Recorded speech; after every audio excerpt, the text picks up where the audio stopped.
সংসারে ফিরে আসে না সখী রে।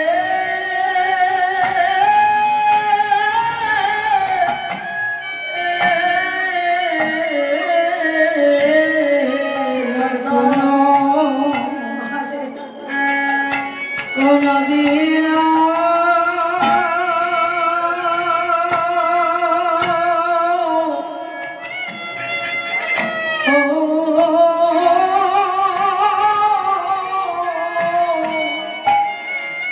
সংসারে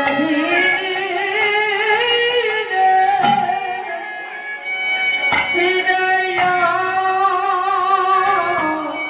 আসে না সখী রে। আমার বধূর বদন যে একেবারে দেখে সে আর কোনদিনও এই সংসারে ফিরে না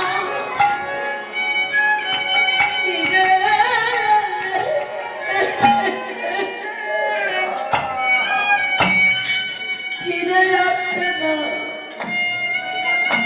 সখী রে। আমার বধূর বদন আমার বধূর বদন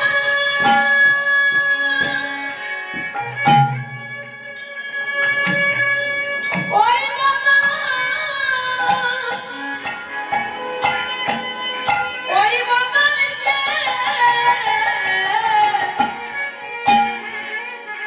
আমার বধূর বদন যে একবার দেখে সে আর কোনদিনও সংসারে ফিরে আসে না। বধূর বদন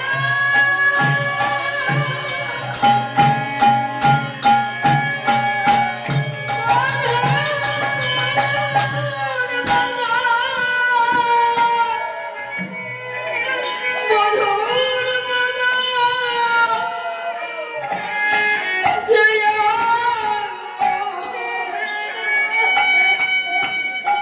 একবার দেখি সে সংসারে কোনদিনও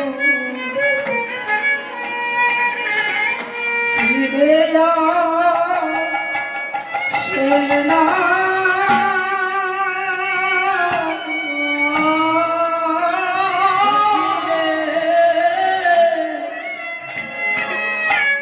বলি জন্মের মতো জন্মের মতো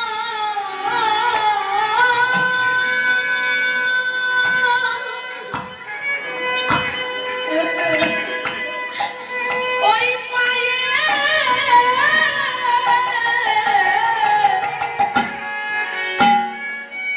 বিকিয়ে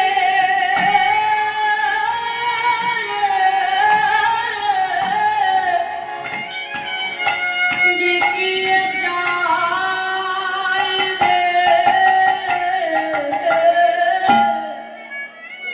ওই বদনে দেখার পরে সে কোনদিনও এই সংসারে ফিরে আসে না। ওই বদন দেখার পরে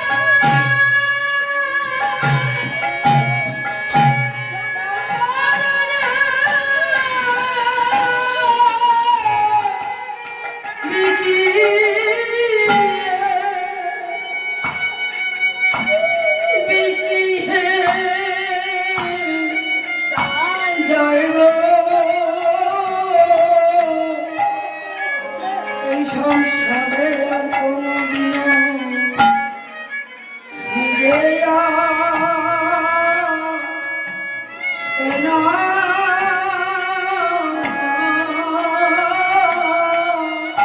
বলি জন্মের মতো ওই চরণে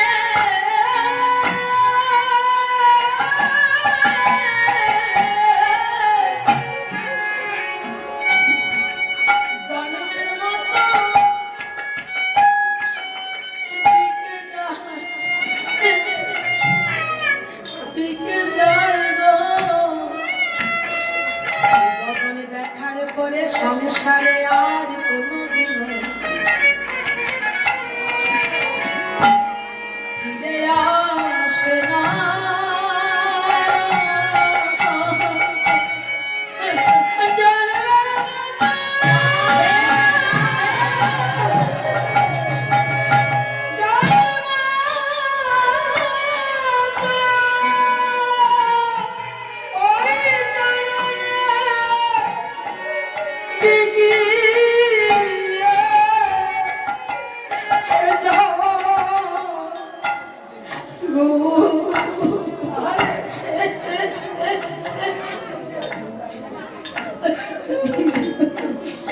কোনো দিন ফিরে আসে না।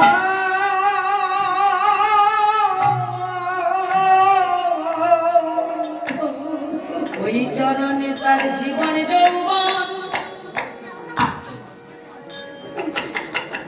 জীবন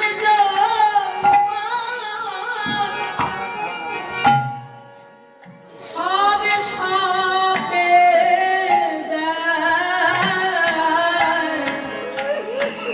ওই পতন দেখার পরে কোনোদিনও আর ফিরে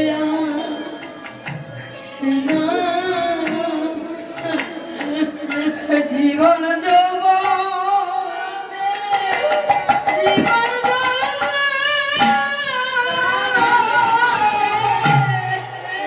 আমি কি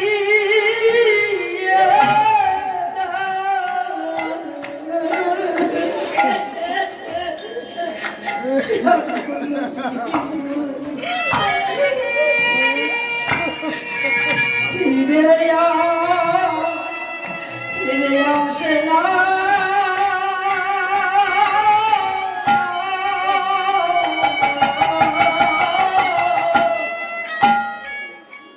গোবিন্দ তোমার গোবিন্দ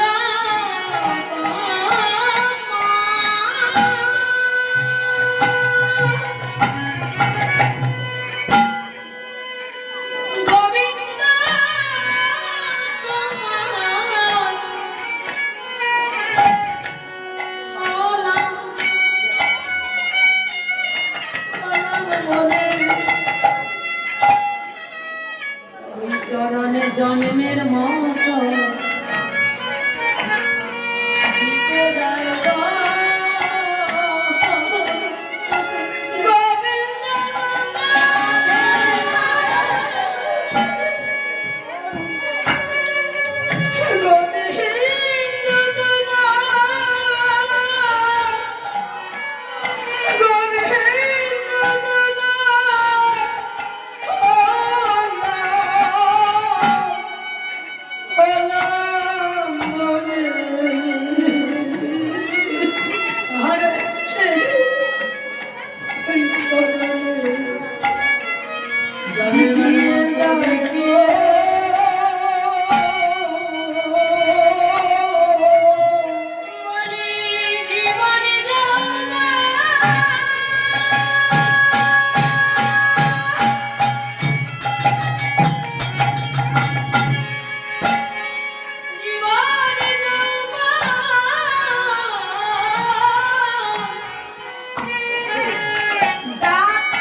বলি জন্মে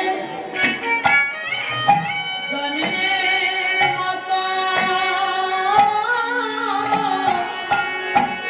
দিতে যাই গো জীবন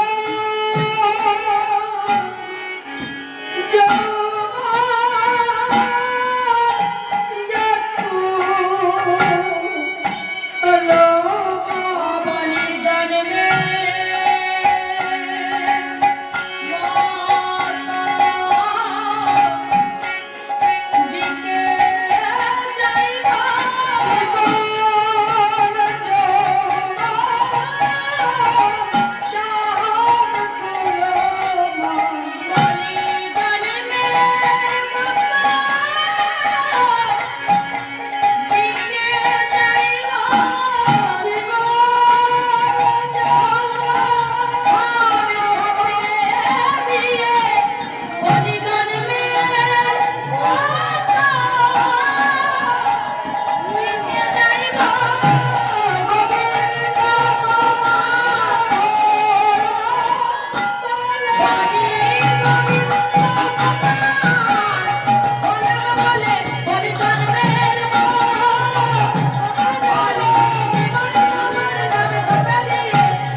বধুর বদনের যে বড়ই আকর্ষণ, ওই বদনে যে একবারে দেখে সে সংসারকে চিরতরে ভুলে যায় রে। ওই বদনে দেখার পরে সংসারে আর কোনোদিন ফিরে আসে না। বলে ও তুলসী,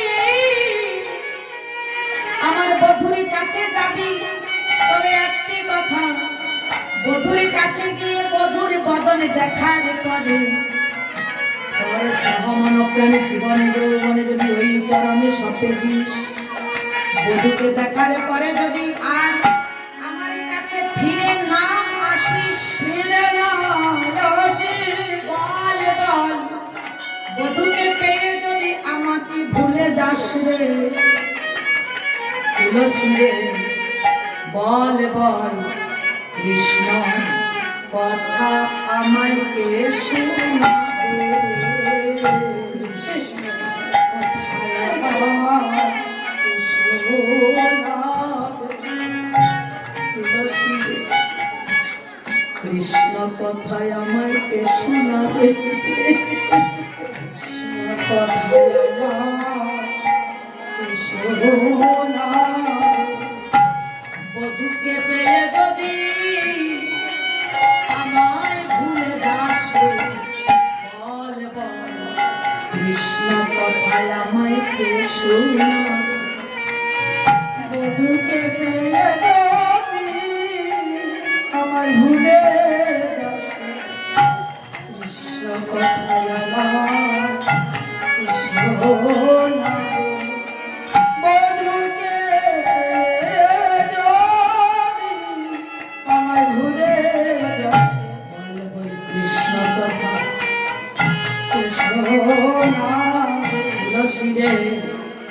বধুকে পেয়ে যদি আমাকে ভুলে যাস, তাহলে শুধু একা কৃষ্ণকে পাবি, আমাকে তো পাবি না। বধুকে পেয়ে যদি আমাকে ভুলে না যাস, তাহলে আমার বধুর সঙ্গে যখন আমার মিলন হবে, তখন বলি যুগল রূপ দর্শন করবি। বলি শুধু যুগল রূপ দর্শন নয়, বলি প্রাণ ভবে করবি সেবা নিতাই গৌর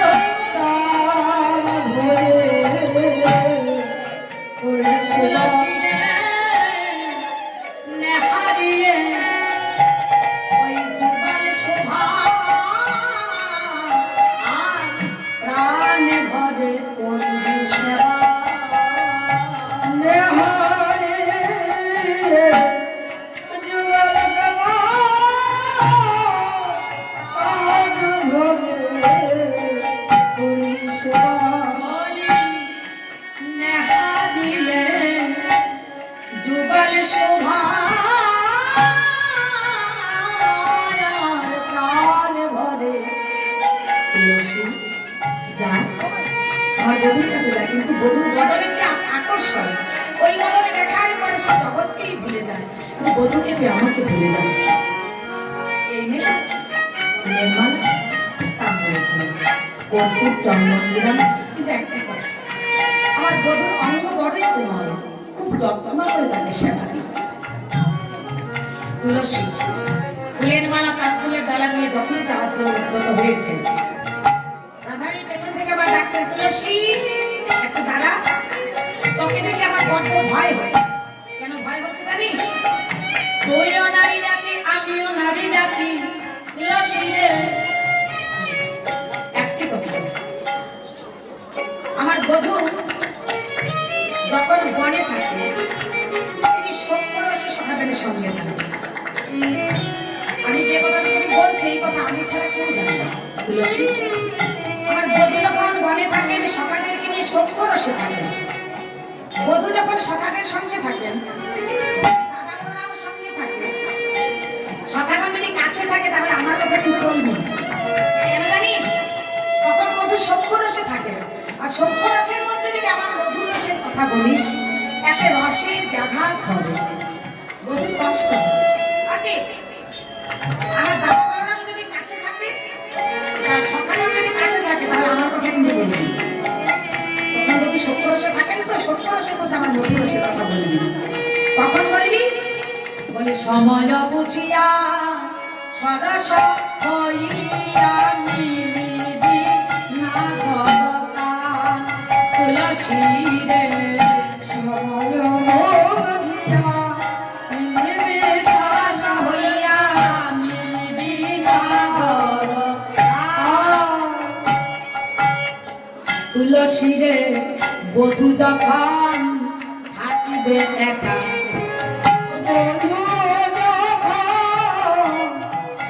তুলসী বলি তার সঙ্গে প্রথম বলবি কথা আমার বধূ যখন থাকিবে একা তার সঙ্গে বলিবি কথা বধূ যখন তুলসী মনে থাকবে তো বধূ যদি একা থাকে তাহলে আমার কথা বলবি সকালবেলা বাধা করলাম কাজবাকে কিন্তু বলবি তাই বলছি বলি চতুর নিকটে কহিবি কপটে রাখিবি আপন মা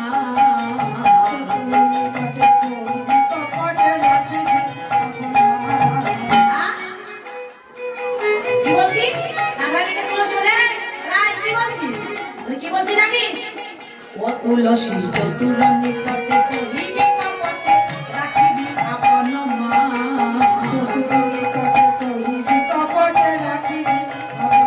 তুলসী নারীর মান যেন বিকাবি না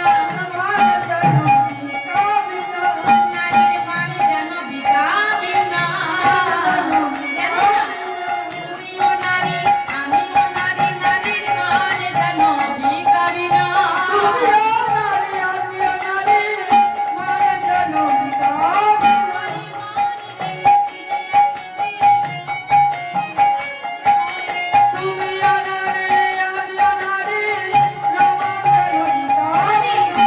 মানে রেখে ফিরে আসিবি মানে যেন বিকাবি না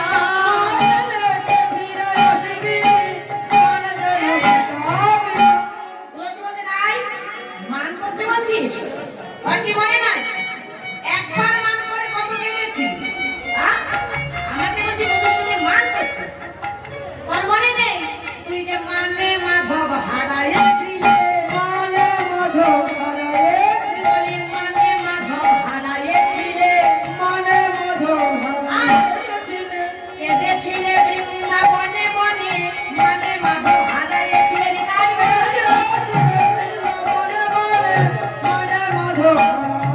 ওরাই কেঁদেছিলে বৃন্দাবনে বনে মানে মাধব হারাইছিলে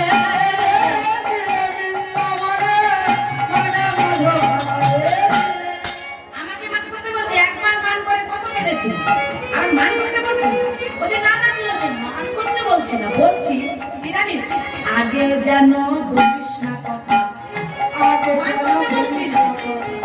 আগে যেন বলিস না কথা মান করতে বলছি তবে বধূ বললে কথা বলবি কথা আগে যেন বলিস না কথা তুলসী রে বধূ বললে কথা পরে বলবি কথা আগে যেন বলিস না কথা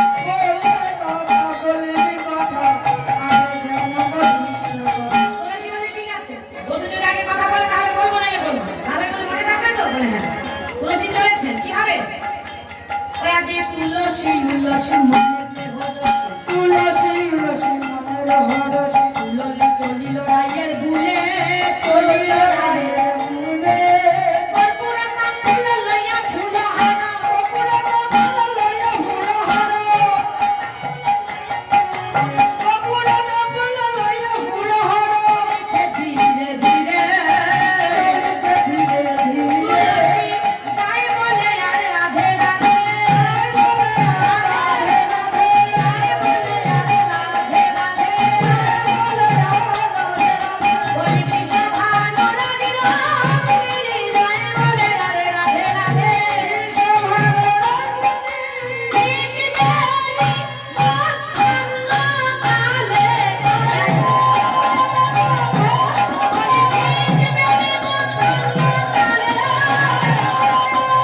একাদৃশ্য বাক্য শ্রবণ করো। কি বলেছেন রাধারানী? রাধারানী তুলসী কি বলছেন? আগে কথা বলবি, বধূ যদি আগে যেচে কথা বলে তাহলে বলবি, নইলে মরে গেল।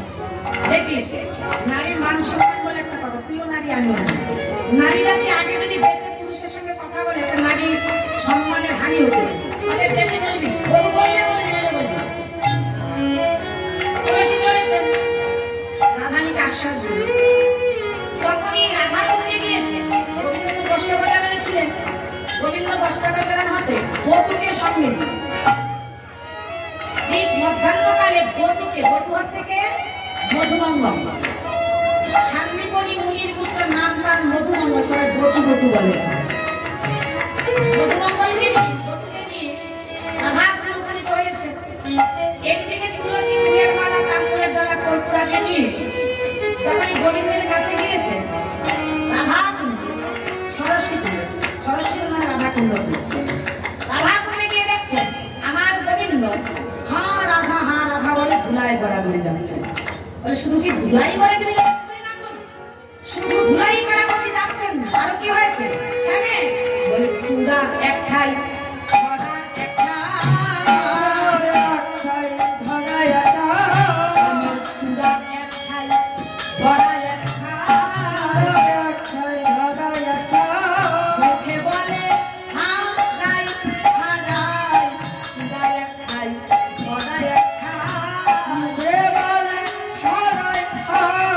চূড়া একটাই, ধরা একটা, দেখছেন গিয়ে তুলসী গিয়ে দেখছে রাধা কুণ্ডে গোবিন্দ হা রাধা হারাই হারাধে হারাই, হারাই হারাধে হারাই, আমি তোমাকে হারিয়েছি। হা রাধা বলে ধুলায় গড়াগড়ি যাচ্ছে। এখন গোবিন্দের এমন অবস্থা দেখে তুলসী ধরতে হচ্ছে, গোবিন্দের নাম যায় অবস্থা। রাধা আপনি কি করি? রাধানী নিষেধ করেছেন, কথা আগে বলবি না। এখন রাধানীকে রাখবো আর গোবিন্দের প্রাণ বাঁচাবো, মনে মনে ভাবছে কি করি। মনে মনে ভাবছে না, ব্রজবাসীগণকে বলছে, বলে দাও গো ব্রজবাসী, বলো বলো আমি গুরু রাখি না গোবিন্দ রাখি। এমন সময় মনে মনে ভেবে নিলেন কি গুরু রাখিলে গোবিন্দ মিলবে, গুরুকে রাখলে গোবিন্দ পাওয়া যায়। তো রাধানীকে যদি আজকে রাখি তাহলে গোবিন্দকে একদিন না একদিন পাবো। গোবিন্দকে যদি আজকে উপেক্ষাও করে, গোবিন্দ যদি আমাকে যদি আজকে ত্যাগও করে, তাহলে রাধানী যদি আমার সঙ্গে থাকে, রাধানীর সঙ্গে যদি আমি থাকি, একদিন না একদিন রাধানীর কৃপায় গোবিন্দকে পাবো। আর আজকে যদি গোবিন্দকে রাখি আর রাধানীকে অমান্য করি, রাধানীর কথা যদি মানি, তাহলে রাধানীকে কোনোদিন পাবো না। আর রাধানীকে যদি রাখি তাহলে রাধারানী আছে মানে গোবিন্দ আছে। অতএব রাধানী বাক্যকে শিরোধার্য করে গোবিন্দের সঙ্গে কথা না বলে অন্য পথ ধরে চলে যাচ্ছে। গোবিন্দ হঠাৎ ধুলায় গড়াগড়ি যাচ্ছিলেন, হঠাৎ অনেক দূরে একজন রমণী দেখতে পেলেন। হঠাৎ ধুলায় গড়াগড়ি যাচ্ছে, এক ফাঁকে শুনতে দেখে পেলেন অনেক দূরে একজন রমণী দেখা যাচ্ছে।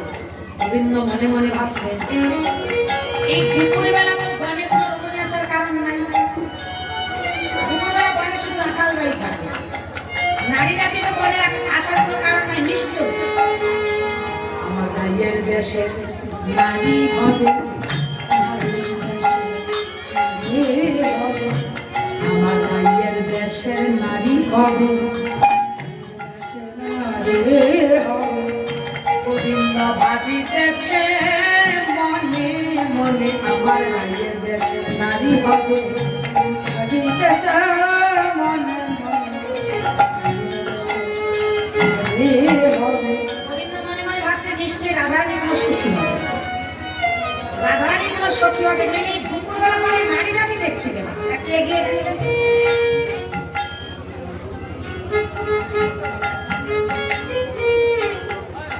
তুলসীর মতো দেখা যাচ্ছে। বলে তুলসী যদি হবে তাহলে তুলসী আমার কাছে নাই, স্বর্ণ পথ ধরে চলে যাচ্ছে কেন? তুলসীর মতো দেখা যাচ্ছে। তুলসী যদি হবে তাহলে আমার কাছে নাই, স্বর্ণ পথ ধরে চলে যাচ্ছে কেন? নিশ্চয়ই আসার পথ ভুলে গেছে, পথ ভুলে গেছে, বলে আমার কাছে না অন্য পথ ধরে চলে যাচ্ছে কেন? আমার গোবিন্দের একটা স্বভাব আছে। এই স্বভাব আমার গোবিন্দ নিজ মুখে বলেছেন, আমার কোন ভক্ত যদি আমার নাম নিয়ে এক ফোঁটা অশ্রু বিসর্জন করে, আমি সেই ভক্তের জন্য শত সহস্র ফোঁটা অশ্রু বিসর্জন করি। আমার কোন ভক্ত যদি আমার নাম নিয়ে একবার এগিয়ে যায়, আমি সেই ভক্তের জন্য শত সহস্র পায়ে এগিয়ে যাই। আমার কোন ভক্ত যদি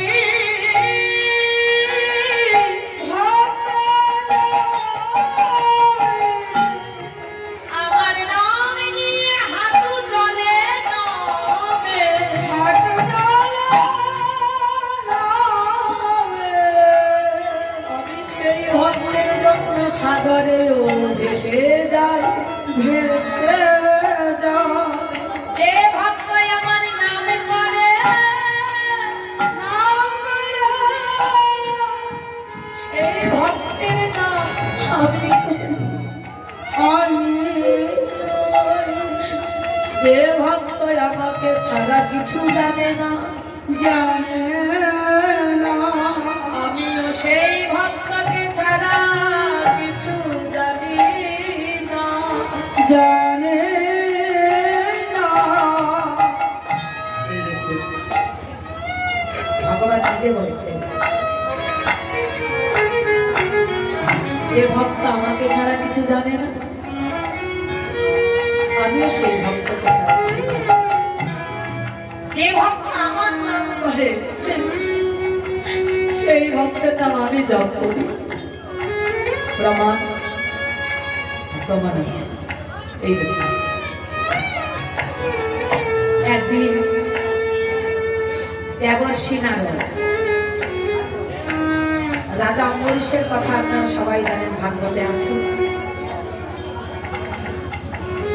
যে রাজা অম্বরীশ ছিলেন এমন ভক্ত, বলে কেমন ভক্ত, শশা গড়া পৃথিবীর রাজা, অথচ নিজের হাতে মন্দির মার্জন থেকে আরম্ভ করে সেবা যে নিজের হাতে করতে হবে, সেটা অম্বরীশ রাজার মাধ্যমে আমাদেরকে দেখিয়ে গেছেন। প্রভু, সেবা যে নিজের হাতে করতে হয়, কাউকে দিয়ে সেবা করাতে হয়, অন্তত পক্ষে ঠাকুরের সেবা, গোবিন্দ সেবা যে অন্য কাউকে দিয়ে করাতে নেই, নিজের হাতে, সেটা রাজা অম্বরীশের মাধ্যমে আমাদেরকে দেখিয়ে গেছে।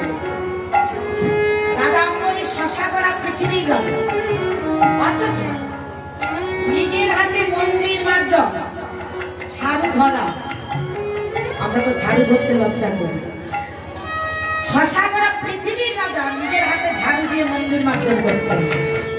এমনকি ঠাকুরের ভোগে যে রুটি দেন, সেই রুটির গম জাতার মধ্যে কাউকে দিয়ে ভাঙান না, কে কিভাবে করবে জানি না, রাজা অম্বরীশ নিজের হাতে চাকির মধ্যে গম ভাঙেন। এই দেখুন প্রভুর কেমন ভক্ত, কেমন ভক্ত হলে তার নাম ভগবান জপ করে। এই রাজা অম্বরীশ কেমন ভক্ত, একদিন জাতার মধ্যে গম ভাঙছেন, গরমের দিন, প্রচন্ড গরম, তো জাতার মধ্যে গম ভাঙা খুব কষ্ট। এত গরমের দিন অম্বরীশের সারা শরীর থেকে ঘাম ঝরছে। হঠাৎ হঠাৎ অপুর চন্দনের গন্ধ পেল বাতাসের মধ্যে। রাজা অম্বরীশ পেছন দিকে তাকিয়ে দেখলেন, প্রভু আমার নিজের পিতাম্বর দিয়ে রাজা অম্বরীশকে বাতাস করছে। প্রভুর চরণে পড়ে গেলেন, প্রভু তাকে অনন্ত কোটি ব্রহ্মাণ্ডের মালিক, ওটা তো চাকরের কাজ, সেবকের কাজ, অনন্ত কোটি ব্রহ্মাণ্ডের মালিক হয়ে প্রভু সেবকের কাজ করছো। প্রভু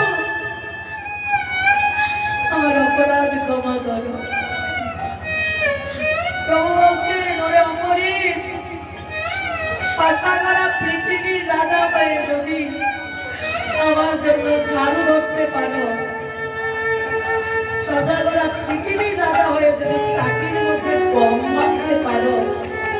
আমি কি তোমার জন্য একটু বাতাস করে দিতে পারি না? কেমন ভক্তের নাম ভগবান জপ করেন এই দেখুন। একদিন ওই রাজা অম্বরীশের রাজপ্রাসাদে দেবর্ষি নারদ এসেছেন। রাজা অম্বরীশের রাজপ্রাসাদে এসেছেন দেবর্ষি নারদ, হাতে একটা খুব বড় খাতা। রাজা অম্বরীশ প্রণাম করেছেন, দেবর্ষিকে বলছে দেবর্ষি আসন গ্রহণ করুন। পাদা ধৌত করে প্রণাম করে বসতে দিলেন। আচ্ছা, আপনার হাতে খাতা কিসের? বলে একটা হিসাবের খাতা। বলে আপনি একজন ত্যাগী, তাও দেবর্ষি, আরে যারা বিষয়ী তাদের কাছে থাকবে হিসাব, আপনার কাছে কিসের হিসাবের খাতা? বলছেন দেখো অম্বরীশ, এই খাতা কি হিসাব রাখি জানো আমি? প্রতিদিন প্রভুকে যেই ভক্ত প্রভুকে স্মরণ করে, অনন্ত কোটি ব্রহ্মাণ্ডে যত যত ভক্ত আছে প্রভু, যারা প্রতিদিন প্রভুর স্মরণ করে, প্রভুর নাম করে, প্রভুর সেবা করে, অনন্ত কোটি ব্রহ্মাণ্ডে যত ভক্ত আছে প্রভুর সেবা করে, প্রভুর নাম করে, সেই ভক্তের নাম এই খাতায় মধ্যে প্রতিদিন আমাকে হিসাব রাখতে হবে। রাজা অম্বরীশ মনে মনে ভাবছেন আমিও তো প্রভুর সেবা করি, তো দেখি তো আমার নামটা খাতার মধ্যে আছে কিনা। সম্পূর্ণ খাতা খুলে দেখলেন যত ভক্ত আছে প্রভু সবার নাম আছে, রাজা অম্বরীশের নাম নাই। রাজা অম্বরীশ মনে মনে ভাবছেন আমি প্রভুর দাস হতে পারি না, প্রভু যদি দাস হতাম তাহলে এই খাতার মধ্যে আমার নামটা থাকত। দেবর্ষি চলে গেল। আরেকদিন এসেছে, আরেকদিন দেবর্ষি এসেছেন আরেকটা খাতা। দেবর্ষি আজকে আবার অন্যরকম খাতা, এটা কিসের খাতা? বলে সেই দিন যে খাতাটা দেখেছিলেন সেই খাতায় কোন কোন ভক্ত প্রভুকে স্মরণ করে সেই ভক্তের নাম। আর আজকে এই খাতা, এটা প্রভু কোন কোন ভক্তের নাম প্রতিদিন করেন। প্রভু যেই ভক্তের নাম প্রতিদিন করেন সেই ভক্তের নাম এই খাতায়। অম্বরীশ মনে মনে ভাবছে দেখি তো এই ব্রহ্মাণ্ডে, অনন্ত কোটি ব্রহ্মাণ্ডে প্রভুর এমন কোন ভক্ত যার নাম প্রভু করেন। রাজা অম্বরীশ যেই না খাতাটা খুললেন, প্রথম পৃষ্ঠায় 1 নম্বর লিস্টে 1 নম্বরে রাজা অম্বরীশের নাম। রাজা অম্বরীশ বলছে প্রভু আমার মতো অযোগ্যকে তুমি, আমি তোমার সেবার কিছু জানি না। আমার মতো দাস, আমার মতো কিঙ্করের নাম তুমি করো, আমি তো তোমার সেবক এখনো হতে পারি না, আমি তোমার সেবার কি বা জানি।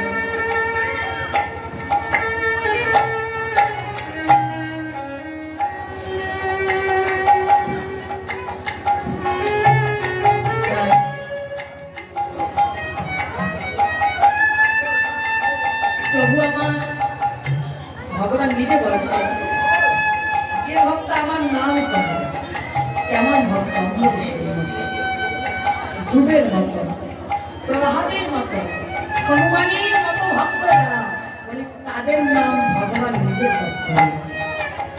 তাই প্রভু বলছে, মনে মনে ভাবছে যে নিশ্চয়ই তুলসী আমার কাছে আসার পথ ভুলে গেছে। আমার গোবিন্দ বলেছেন যে ভক্ত আমার নাম করে তার নাম আমি করি। আর আমার কোনো ভক্ত যদি আমার কাছে আসার জন্য পথে নামে, আর আমার কাছে আসার জন্য পথে নেমে পথ ভুলে গিয়ে অন্য পথে চলে যায়, আমি ওই পথ হারা পথিকের কাছে গিয়ে ও তার হাতে ধরে,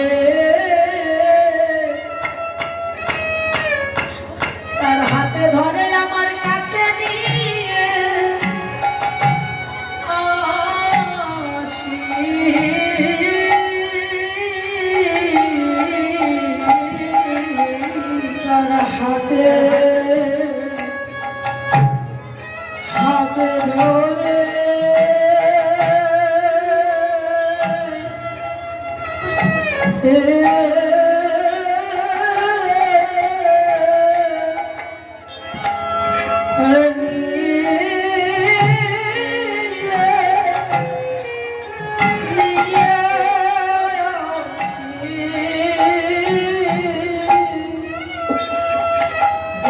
আমার কাছে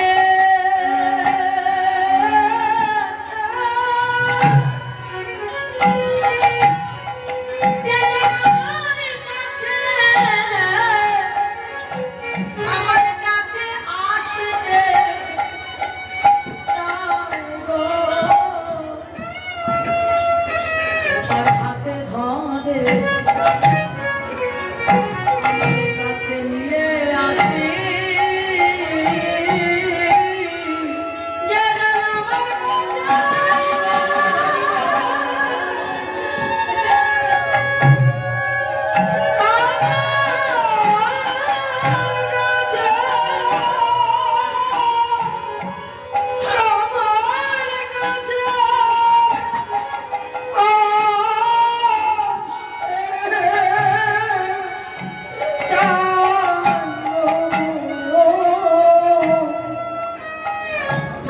আমি হাত ধরে নিয়ে আসি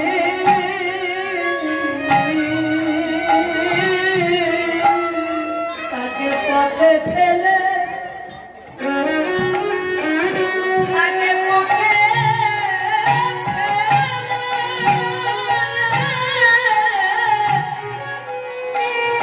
আমি রাখি না তার হাতে ধরে আমার কাছে নিয়ে আসি তার কথা বলে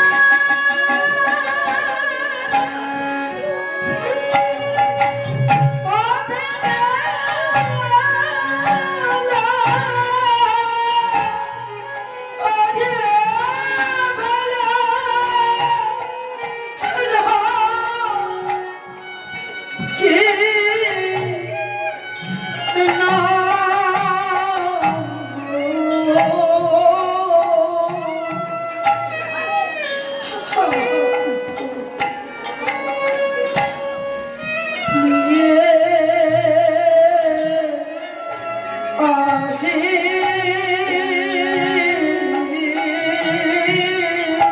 তাকে আমি পথে ফেলে পথে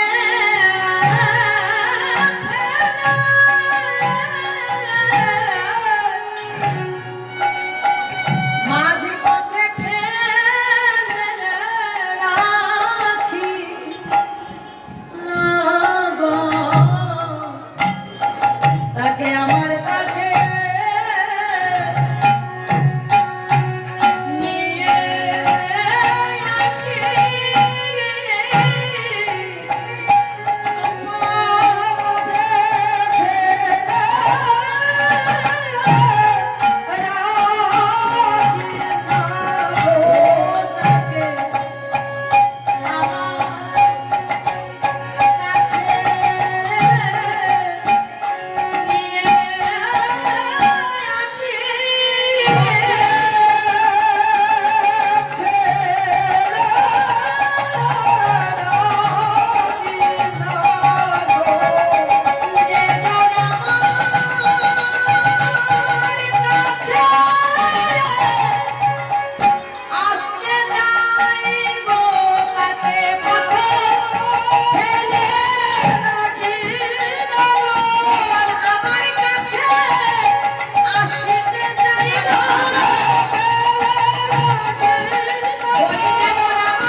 নিশ্চয় তুলসী আমার কাছে আসার পথ দিয়ে গেছে, ডাকছে, ও তুলসী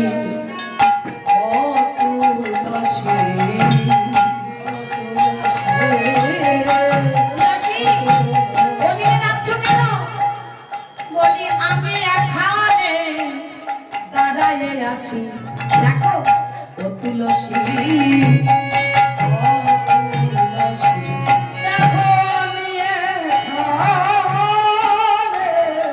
দাঁড়ায়ে আছি।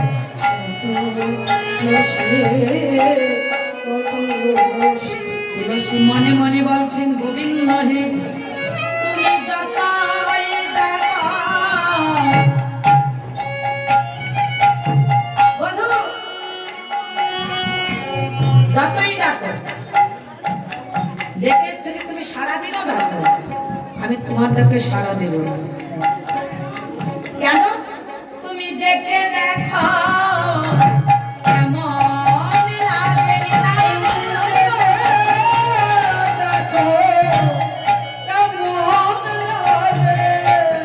বলি ডাকলে ডাকে সাড়া না দিলে ডেকে দেখো কেমন লাগে।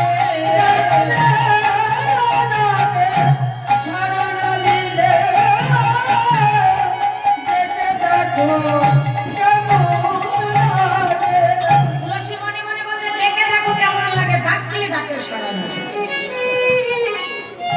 বধূ আজকে যতই ডাকো তোমার ডাকে সাড়া দেবো না। বলি কেন? তুলসী মনে মনে বলছে এই জগতের মানুষ সবাই তোমাকে ডাকে, সবাই যখন তোমাকে ডাকে তাদের ডাকে যখন তুমি সাড়া দাও না তারা যে অন্তরে কত ব্যথা পায় কত দুঃখ পায়। আজ তুমি আমাকে ডাকছো তোমার ডাকে যখন আমি সাড়া দেবো না সেটা তুমি বুঝতে পারো।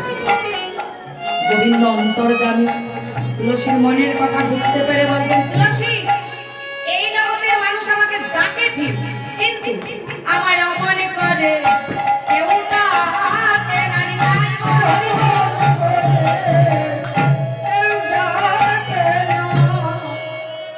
ছেড়ে দিয়ে সংসারের বিষয় বাসনা মনে করে ছেড়ে দিয়ে বিষয় বাসনা অমন করে রাসে ছেড়ে দিয়ে সংসারের বিষয় বাসনা তুলসী রে আজ আমি রাধারানীকে পাওয়ার জন্য তোমাকে যেভাবে ডাকছি এই সংসারের মানুষ আমাকে ডাকে বটে, কেউ ডাকে পুত্রের জন্য, কেউ ডাকে কন্যার জন্যে, কেউ ডাকে টাকা পয়সা গাড়ি বাড়ি মান সম্মান পাওয়ার জন্যে। তুলসী রে, আমাকে পাওয়ার জন্য তারা আমাকে ডাকে না। তারা যেমন পুত্র কন্যা সংসার চায়, আমিও সংসার বোঝা মাথায় চাপিয়ে দে। আর ওই সংসার বোঝা মাথায় নিয়ে ভব সমুদ্রে যখন হাবুডুবু খায়, ওই বুদারা যখন বইতে পারে না,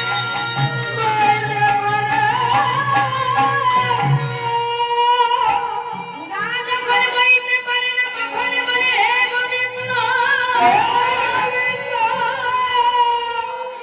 আমি না বুঝে একদিন তোমার কাছে অনেক কিছু চেয়েছিলাম, অনেক কিছু চেয়েছিলাম।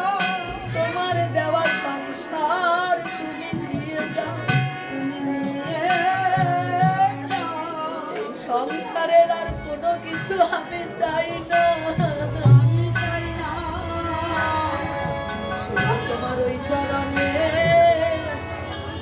স্থানে দাও গো, চরণে স্থান দাও গো। আমার ওই চরণে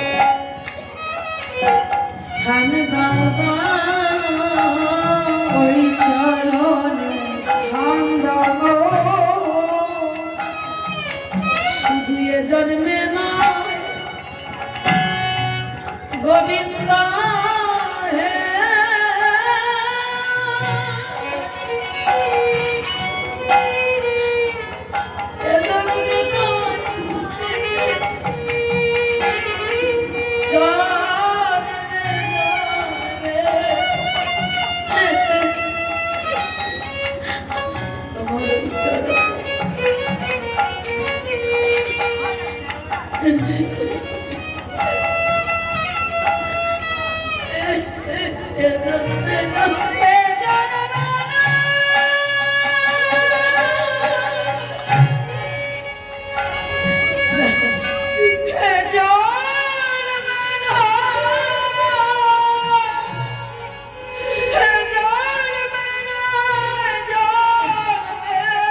চরণে স্থান দাও গো। আমি তোমার সেবা যেন করতে পারি, তোমার সেবা করতে পারি। আমি তোমার সেবা যেন করতে পারি। তোমার সেবা যেন করতে পারি। জগতের আর কিছু চাই না গো,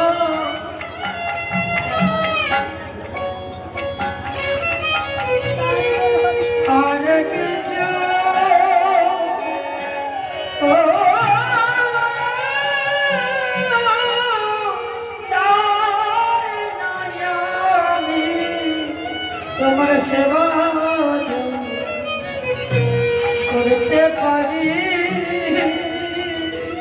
জগতের আর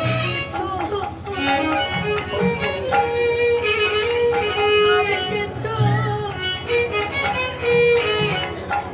চাই না আমি।